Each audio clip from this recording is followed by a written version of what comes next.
Today's talk on forgiveness I'm dedicating to my mother, who has passed away since a year ago. And just thought I'd put up some pictures to illustrate who she is. And on the left is a picture of her with my little daughter when she was born. That was, 16 years ago. It's a long time. And then that was my mom on the right when she was living at the old folks' home. And picture in the middle was when she was in hospital a couple of weeks before she passed away. So about a year ago, more than a year ago now, I'm very grateful to all the friends, especially from the Buddhist Fellowship, who have come to do the chanting and to dedicate merits to my mom when her coffin was, her body was laid to rest in the house. And this was during the funeral, and her choice of how her body was to be dealt with was basically to be buried. Now, I don't know about in your family as to what probably happened when someone passed away. It's most likely these days people choose cremation, yes? And I really tried to convince my mother to go that path, but it was not to be. She was insistent because she was fearful of pain when her body gets burned. And that is very common among the elderly, where they feel a very strong attachment to their body. So they feel that even after they're dead, when you burn the body, there's pain. But I think as Buddhists, we probably understand that the body is just a gross piece of material which when your consciousness depart from the body, you no longer feel the pains of the body, and that's when death becomes a relief from all the suffering, the physical suffering that one has to endure when the body is degenerating. I think even now, for those of us who are above 40, going to 50s, 60s, would already start feeling the aches and pains of our body, so the mind becomes connected to that body of bearing with the physical deterioration. But when you die, your mind will just disconnect, and therefore whatever pain the body is in has been suffering, it's no longer any mental anguish for us. Yeah. So anyway, what was interesting is, so I thought, my gosh, it's going to be really expensive buying a plot of land for the burial, because Singapore land is so expensive. Then I was pleasantly surprised that it was only $960. Did you know that? I'm sure most of you don't, right? I mean, you're not going to go and serve these things. Like, how much was a plot of land, in case I die and I want to be buried? So it was only $960, but you only get 15-year lease. So after that, the NEA, under NEA, will exhume the body and give you back the bones, I suppose, and then you kind of have to do something about it. But 15 years, I think it's a good period of time, because I'm sure you go to the cemetery, the old cemeteries, many of the tombstones are not even visited much anymore because generations have died and people have forgotten, and perhaps the traditions have not even been upheld. So, this is generally what the cemetery looks like. Now, I'm not someone who go and visit cemeteries. Some people like to visit visiting cemeteries because they think that even meditating there is quite nice. It helps them to find peace because nobody else goes there. And also to overcome your fear of ghosts, those of you who have fear of ghosts. So anyway, after her body, not she, actually she wasn't buried, the body was buried, right? But that was quite an experience to see your mother's body going into this hole, and then you go home. And then you think, gosh, I left my mother in a hole in the ground in Choa Chu Kang. And it's not a comforting feeling, to be honest. So if we want to be kind to our children, just cremate it and be finished off with it. Because if not, your mind keeps thinking, oh, now my mom's still sleeping, lying there, in this hole in the ground, and then the body is crumbling and all that. I don't know, I've got great imagination. I don't know about you. So I will imagine all the maggots going in, and then the eyeballs popping out, all that stuff. So anyway. So after that, the tombstone man will come to your house and says, time to make a tombstone. what would you like on it, what would you like to say on it? And I thought actually it's pretty straightforward because you just put the normal stuff, right? And what's normal? Normal is what you have known it to have been in the past. So I remember looking at my grandmother's tombstone, and it had the names of her children and the names of all the grandchildren. So I thought, okay, that's a pretty novel, right? Put the names up. Then I thought, oh, dear me. Then what do you do with one of the children who passed away? The grandchildren, one of my niece passed away. So do I include her name or not include her name? So it got too complicated. I said, okay, forget all the grandchildren. We just put the name of the children. So I sent it to my siblings. And then one of them said, yeah, okay. And another one says, why do I want my name to be on tombstone? It's not my tombstone. I'm like, wow, I thought so simple, right? I said, well, it's a Chinese tradition, right? You put the names of the children on the tombstone. But my brother had a different idea. He says, no, I don't want my name on tombstone. It's not my tombstone. Then after I said, I'm not asking them anymore. Anyway, I'm paying for it. So, anyway, then what happened was the tombstone man comes and says, oh, okay, this is what it looks like. I said, well, it looks so complicated. I said, I really want something simple. I said, anyway, how much is this? 10,000. I said, what? I said, the land cost $960, and I'm going to build something like this for $10,000. They said, yeah, or $15,000. I said, you got to be joking. And it says, you'll build a house, looking like a, I don't know whether there's one there, but you can make it really elaborate.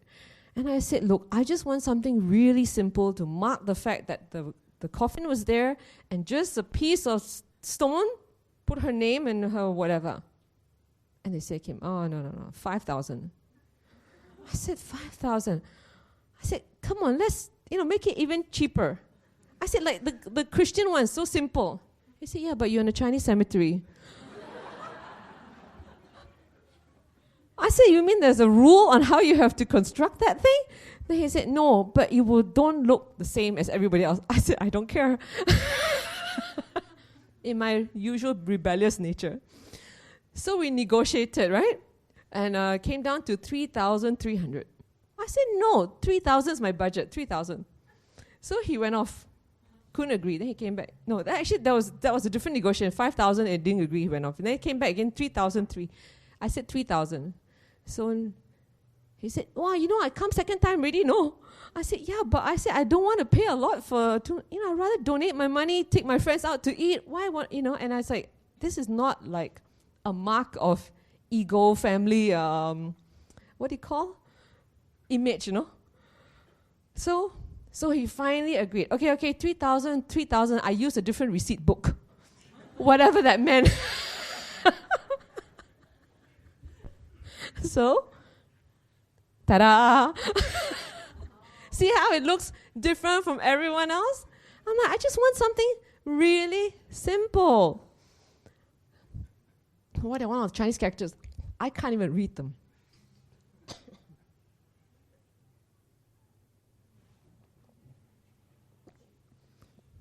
Anyway, there was a whole lot of conversation. Do you want it smooth? I said, no, I want it easy maintained. Nothing smooth, so you don't need to clean. Any dust falls on it, it's just part of the feature. And then finally, they even added the urn, which I never asked them to. I said, I just really want it really, really simple. So anyway, that's what it turned out to be. Functional, right? Okay. So even when it comes to tombstone and all that, you can be different. So, and that's what I do. So today's talk on mortality, mistakes, and forgiveness. After she passed away, I would say that, and I think those of you who've experienced people passing away in your lives, many memories will come back into our minds. And usually, it's the negative memories. I don't know about you, but if I'm normal like everyone else, negative memories arise more than positive ones. And even when positive ones arise, it can be equally painful because they could never be repeated. So the negative memories are usually things that you feel you may not have been, that you have done that were so considerate or kind to the person. So I would remember the times when I spoke maybe harshly to her. And the thing that I regretted most was putting her in the old folks' home. And that was because my ex-husband at that time did not wish for her to stay on.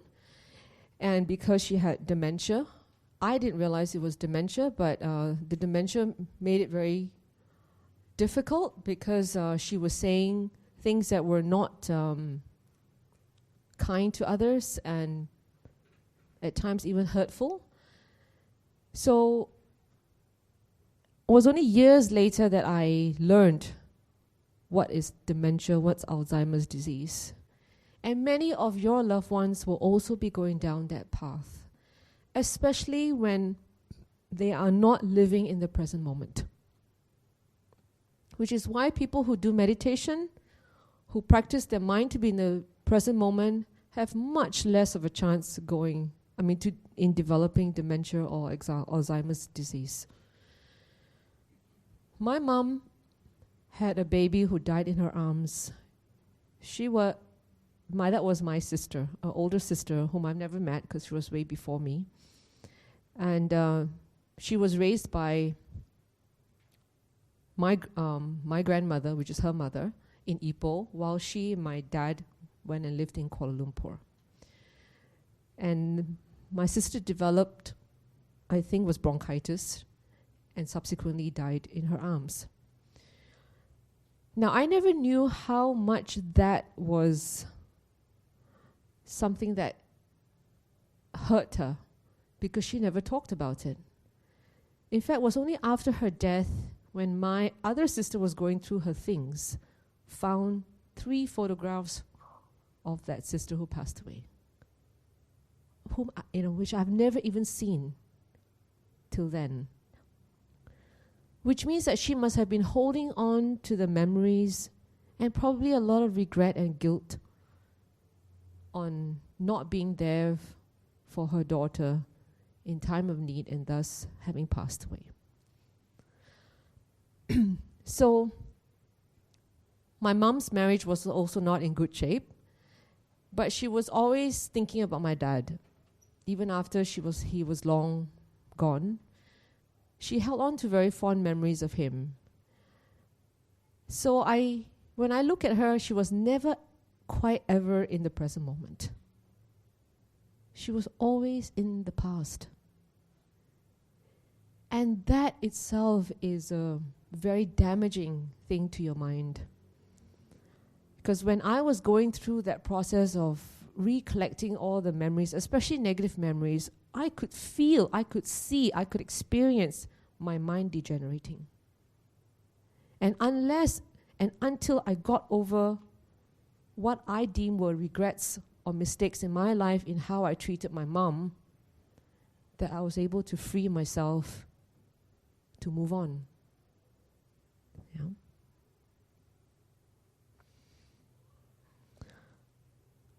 So, like what Ajahn Brahm often emphasizes is, we have to let go and move on. And it's about learning from our mistakes and not to regret. Now that's easier said than done, right? Much easier said than done. Because most of us here, if we live long enough, we would probably say, yes, we have regrets. And we're honest enough. But it's how we deal with it. It's the difference on how we carry on with our lives. Now this, I thought, was a very wise saying. It says, never regret anything because at one time it was exactly what you wanted. Don't you think it's true? Even if you married the wrong man, it was the man that you wanted at that moment in time. And even the man that you wish you had married, or the woman you wish you had married, but the fact that you didn't was that moment in time you didn't want to marry her. Maybe 20 years later you say, should have married her instead of the one that I'm with. Or whatever that may be.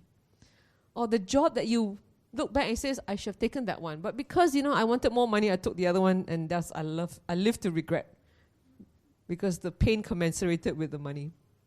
Whatever that decision had been, was the one that you could have only made at that point in time. There's a lot of wisdom in it. It's not easy to see it because we always look back and say, I wish I had done it differently. Or if only I had known. Ajahn Brahm came out with this word called ineffable. Yeah, when we were attending a retreat, he says, life is ineffable. Do you understand? You cannot if I had known, if I had done something different. It's ineffable because we can't turn back the clock. I recall I didn't really respect my mom a lot because I thought she never stood up to my dad. But now looking back, now that I'm older, I have a bit more wisdom, I could see that she couldn't have stood up to my dad because nobody she couldn't have learned it, she didn't have the encouragement, she didn't have the support system to do it when my dad was fooling around a lot. Right? And I felt that she was also hardly there for me when I was growing up. There was a professional nanny to look after me. Well, professional because she came from China. You know those that come and then they like mate, right? I had a full-time nanny.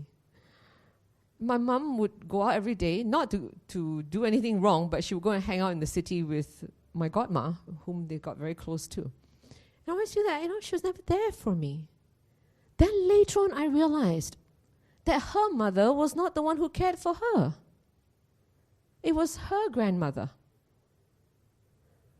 So she never really saw it as her role to have to take care of the children's needs every day. So maybe then I learned it from her. That as long as I have a maid, I can go to work. And I come back, I see my kids, but I don't have to be there for them every moment of the day. So we all get these imprints, and we learn from those imprints because there isn't a master book that we all go to and says how to be a mother. Right? But the positives that come out of that is that I became fiercely independent, which means that I thought to myself, I would never ever want to rely on a man for my keeps because of what I saw of my mom not being able to stand up to my dad. But don't get me wrong, I love my dad very dearly. In fact, I always respected my dad more. Now, I'm sure that must have hurt her as well. Right? Because now I see my children respecting my ex more. And I realized that's the price of mothers, The children will talk back to moms, but they usually don't talk back to dads. Do you have the same experience generally? The women here? Or how about children here? Do you talk back to your mom more than you talk back to your dad? If your dad says something, even if you don't agree, you keep quiet, you walk away. Your mom says something you don't agree, you will argue. Is that true? Yeah. So I was like, so now my children are teaching me. And now my children are returning the karma to me. So how can I blame them, right? They are making me realize things I never did before. The strange thing? We would rather spend $10 on our kids than $10 on our parents. Who has given us more in life? Our kids or parents? What's the answer? Our parents. What have our kids done? They only take. Take. And you hope, and you have this dream that one day they'll look after you. Like as though you're investing in them for your future. While our parents have invested in us, how have we done? If those of you still have parents around, please remember, they have given you so much in life. If it's $10 between your kids and your parents, it's got to be your parents. I'm sorry, I didn't realize that too much later on in life. But I always believe if I make mistakes in life, I hope someone else will benefit from it so that you don't have to make it because it's painful. It's painful to realize that after the fact that your mother or your dad is no longer around for them to receive your generosity. Especially when they've given you so much. Even if you thought that it wasn't a lot that they've given you, it was still what they could afford. It was still what they were able to give based on the constraints that they lived. And that we're in no position to judge them, but only to appreciate what they could have done, and which was the best they could. So this is a lovely saying, I thought. Never regret. If it's good, it's wonderful. If it's bad, it's experience. What's the best university on earth? Life. Life is the best university. Because life is what gives us the real education. Shall I email it to you? Actually, I can tell you where I get these, and then you can just go and get them yourself. Go to Google, do image or pictures, and then key in regret. You get a whole bunch of them. And you choose the one that you like or that resonates. So this was my mom who came and looked after my kids when they were born. And I'm so thankful that she did, because many of you who don't have parental support, bringing a maid into your house, you cannot just believe that because she wears the label helper or maid, that she's immediately trustworthy and she knows how to take care of babies. But many people have had to put that faith and trust because they have no choice. So I was really grateful that my mom came and lived with me, and she looked after them. And when the maid came, there was a chance to evaluate, to let the maid adjust, to make sure that she's mentally stable. How many of you have been overseas for education? When you went overseas, did you feel lonely? Did you used to think about your parents, think about your family, think about your friends, right? You're away in a new country. And you had the means of communicating, even though, it was costly. You had the means of distracting yourself by doing things that you enjoy, calling up friends, getting out there and getting into activities. That maid that comes to our house doesn't have that freedom. She is stuck in a family whom she hopes will love her and take care of her. And that will be kind to her. And in the meantime, she's left not just her family, like her parents, but a spouse and children. Imagine you going away, leaving your kids to go and work in someone else's home. How vulnerable you'll be. And you hope the man there doesn't touch you, right? Or make you just sleep outside, or wake you up at 6 a.m. in the morning and you don't go to bed till midnight. Because you're enslaved for 18 hours a day. So that's not how I would encourage anyone to treat their helpers. But just imagine their psyche when they come to you, how fearful they are, and how mentally they are shaken, leaving their comforts and the security of their own homes and having to adjust to a completely new family, new culture that they're at your mercy. So please be kind to them. So this is just when the kids were growing up. And that was a happy times for her because, she was able to communicate far better with the kids than with her own children. And that's because we never really grew up with her. So what's the advice by the Buddha? And this comes from the Sigalaka Sutta, which is also known as Sigalaka Sutta. Having been supported by our parents, we will support them. We will perform their duties for them. We will keep up the family tradition, and be worthy of my heritage or our heritage. Be humble, honor them, speak kindly, be generous, and be there for them in times of need. And after their death, to distribute their gifts on their behalf. So this is just an extract. I didn't want to come up with a 6 paragraph, so I kind of summarized it. Be humble. This starts about teenage years, when you're about 14 and you feel that actually your parents don't know how to live their lives. And you actually know better. And there was a whole generation of that because many of our parents didn't even go to university. And we did, or we even exposed to more knowledge than they were. But as we grow older, then we realize actually how little we knew. That's when you're in your 20s. But as teenagers, you always think that you know better. And even in your 20s or so, sometimes you still think you know better. And in some cases, you do. But if we can be humble to our teachers, to our friends, why is it we have difficulty being humble to our own parents? It's because we heard it again. We've heard it all before. There goes the nagging, saying it all over again. It might be helpful to acknowledge, yes, Mom. Yes, Dad. Just say 2 words, yes, Dad, yes, Mom. Don't have to argue.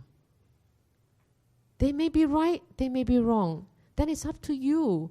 Ehi pasiko. Go and check it out yourself. Yeah? If you can accept teachings from someone who's passed away almost 3,000 years ago, why can't we accept some teachings from our own parents?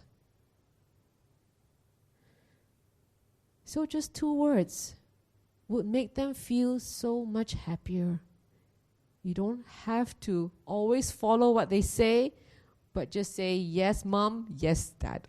Okay? So from today onwards, you learn 2 new words in your vocabulary for those of you who have parents around. Honor them, not after they're dead, although that is necessary. But more important is honor them when they're still alive. Make time for them, just as they've made time for you when you were young, when they have sacrificed for you. Speak kindly.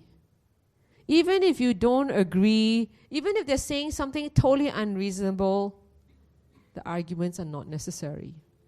And I think Ajahn Brahm has related the stories many times enough, chicken and duck.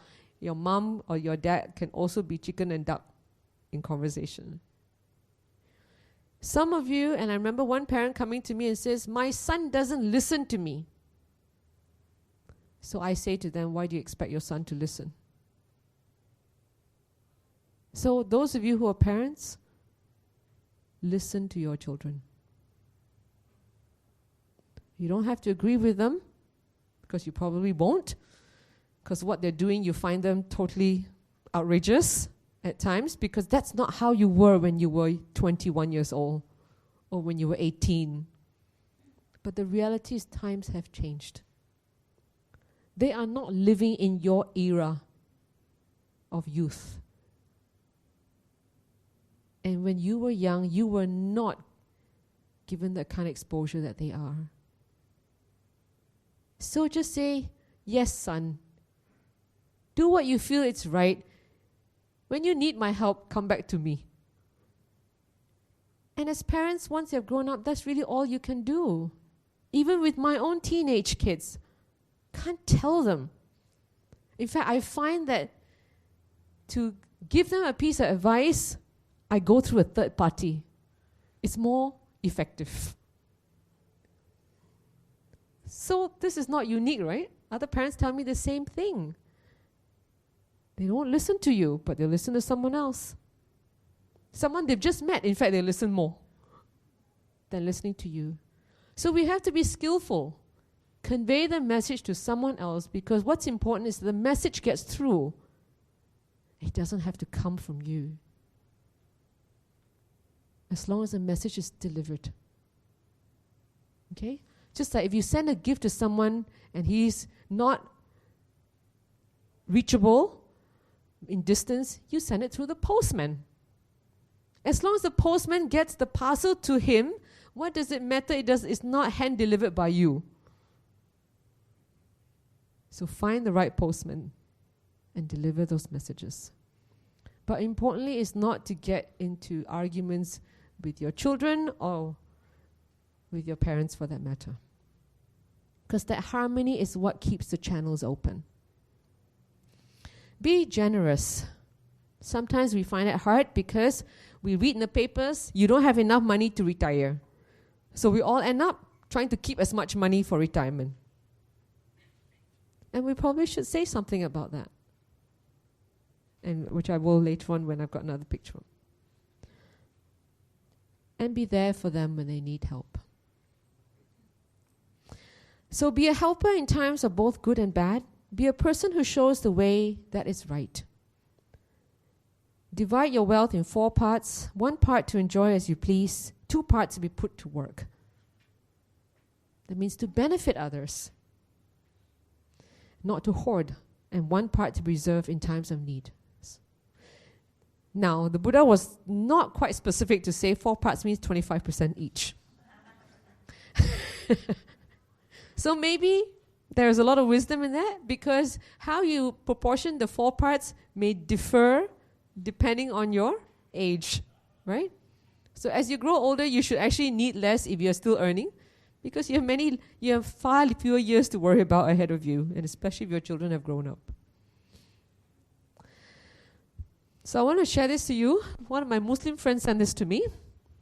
The Dalai Lama, when asked what surprised him most about humanity, answered, man.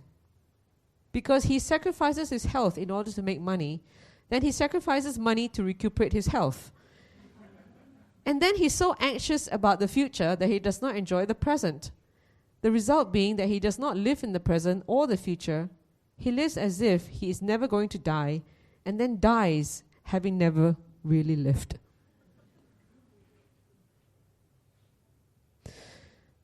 Today, there were 2 articles about people who suffer from cancer. I think it's a cancer month, is it? October?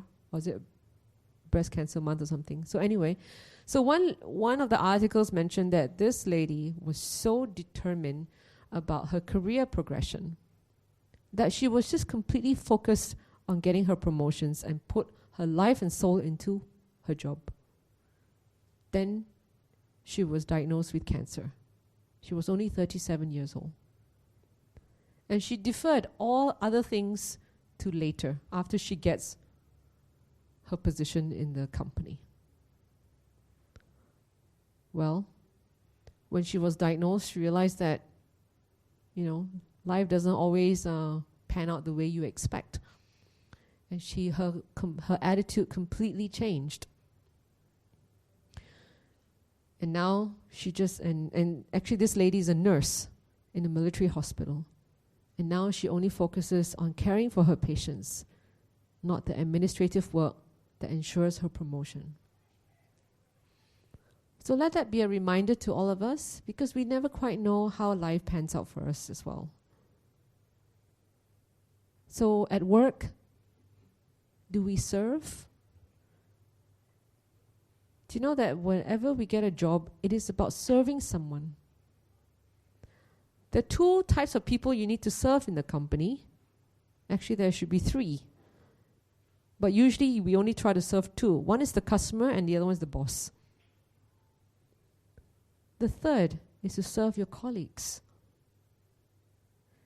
In some not so good or well-managed companies, you go to another department to ask for something, it's practically a favor. It's like you have to ask for a favor. And they actually do you a favor by giving you what you need to do your job. I remember when I was younger, I ripped these people apart. But that wasn't the right thing to do. I learned later in life. Because then they all kept a dagger in their pocket. Because when my boss was no longer there, then they all took their daggers out, right? To come after me. Because I ripped them apart. Then I got wiser. To achieve your goal, you have to be also mindful of the means. The means is also important, not just achieving the goal itself. Because I was only concerned about the customer. In serving the customer, I will do what I need internally, include ripping people apart to meet the objective. I forgot that I'm also there to help them. Yeah? So we're not paid to go to work to do favors. We're paid to go to work to serve.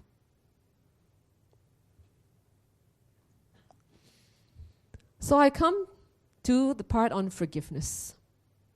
So we all make mistakes in life, as I've shared some of my mistakes with you. And also shared some of the mistakes of my mom and my dad. And I'm sure everybody who live will make mistakes. And forgiveness is the key to freedom. The other word for forgiveness in Dhamma is metta. Unconditional love. Unconditional love doesn't mean that you will not get hurt when you practice it. In fact, if you think that by giving unconditional love, everything will be great and fabulous coming back to you, well, it's not going to be the case. Unconditional love is about forgiving and moving on and continue to love.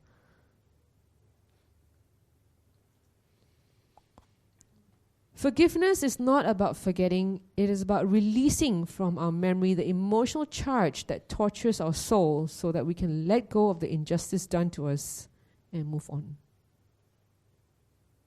And that was something I saw in my mom that was inspiring.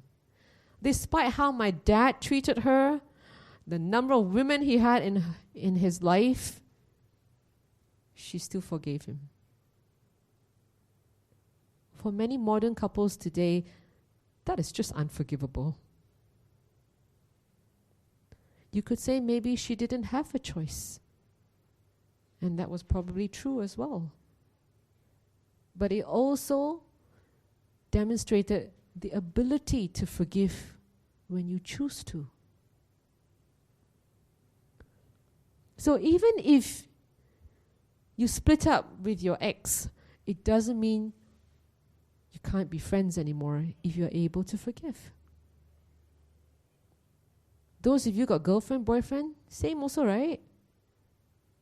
I mean, if you have a young girlfriend, then she go out with another guy, or you get upset, and I never forgive her. Why? She's taught you a lesson in life. You should be thankful. Yeah? Those of you who hurt you and therefore made you want to seek answers to happiness, you have a lot to thank them for. Which for some of you, that's why you're here. If not for someone provoking you to the point that you are so upset and distressed that you want to find a way out of this unhappiness that has led you here, if not for that, you wouldn't be here. So some of these things that have happened in life, you have made good of them. Be thankful. Maybe to some may think, how can I thank someone who hurt me so much? But think about it. Healing past hurts means you have to first confront them, resolve them within yourself, forgive, then be silent to learn who you are.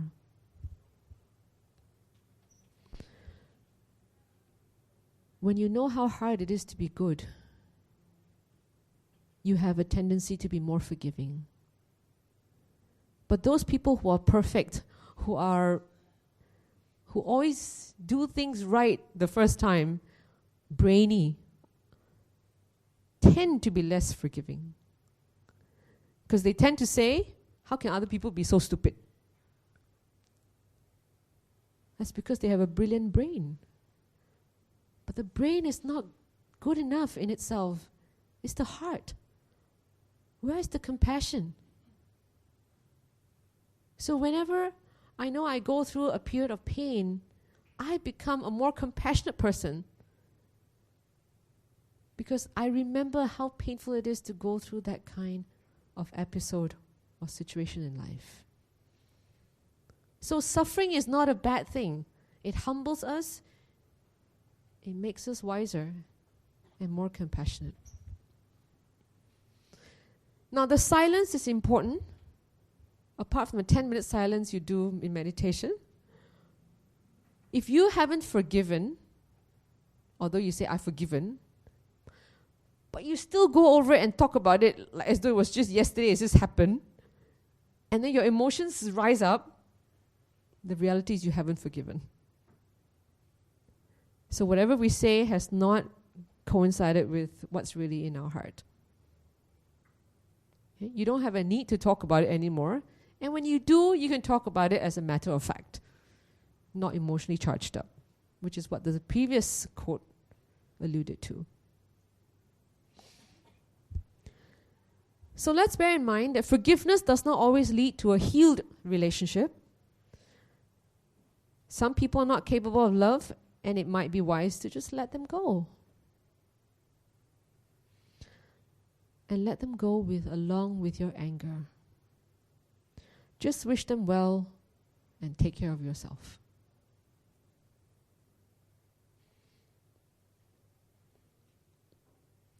All this is really for happiness.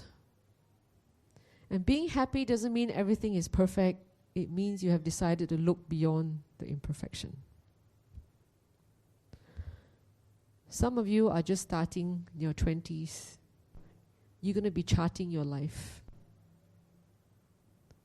For those of us who are 40s and above, would look back.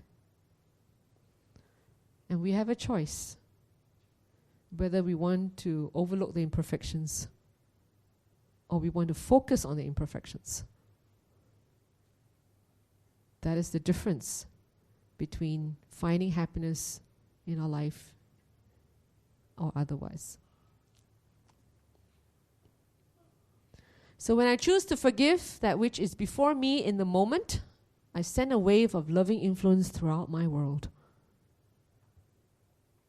Is that beautiful when you forgive?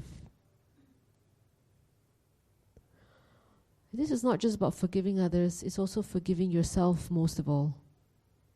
To unlock that pain for the mistakes that we have made. Just as I had to go through the whole process of forgiving myself for putting my mother in an old folks' home. For having been harsh on her at times when I was impatient. So those of you who still have parents, be more patient so you don't have to live to regret it. But those of us who have made the mistakes, forgive ourselves for it. So everything is just as it needs to be, and if we would forgive, our minds and hearts would open and we could see other possibilities. Especially in continuing to love the people around us. This is extremely hard for parents who lose a child. Their entire mind is so focused on the child that is gone and defocusing on the children who are still around. So this was my mom in her last few months of her life, where I managed to enroll her in elder care. I was fortunate, I would say, to be able to bring her back into my apartment to live. So her last 1 year of her life I did manage to spend with her. And she was already having rather severe dementia. Right, but at least, she had her moments of smiles. But she did suffer quite from a few strokes. So those of you who are having older parents, or those of us who are above 40s, it's never too early to talk about how we want to prepare for our end of life. Everybody has an end of life. We think that by not talking about it, it's not going to come so soon. It doesn't happen that way. It's always better to be prepared. I mean, like I fly around in the plane a lot. And I always feel that, okay, I'm prepared to die anytime I get on the plane. Because you hear an crash and all that stuff, right? So you just fall asleep and then you wake up, oh, I'm still alive. Because you don't know whether a plane has exploded. Because sometimes I'm not even conscious when the plane takes off, right? And usually the dangerous periods is takeoff and landing. Landing you usually know, because it's quite noisy and there's so many announcements. But always be prepared for death. Most people die from asphyxiation. That means you can't breathe anymore. So those of us who have like a bad bout of cold, or flu, and you got all this phlegm in you, that's how you feel. You cannot breathe. And the breathing gets more and more difficult because you're all jammed up. And then because the air can't get in, then you just die. And that's why meditation is important. Because when you meditate deeper and deeper, your breath becomes shallower and shallower. Until you might not even start feeling your breath there, but you're completely alert.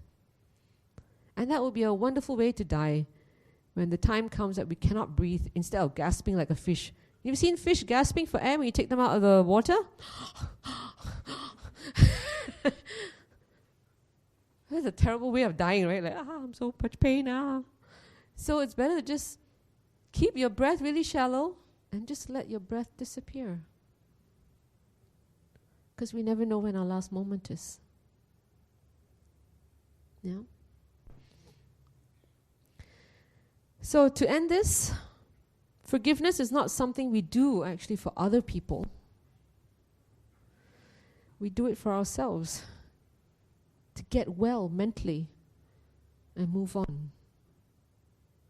The Dalai Lama actually said, forgiveness is a gift you actually give yourself.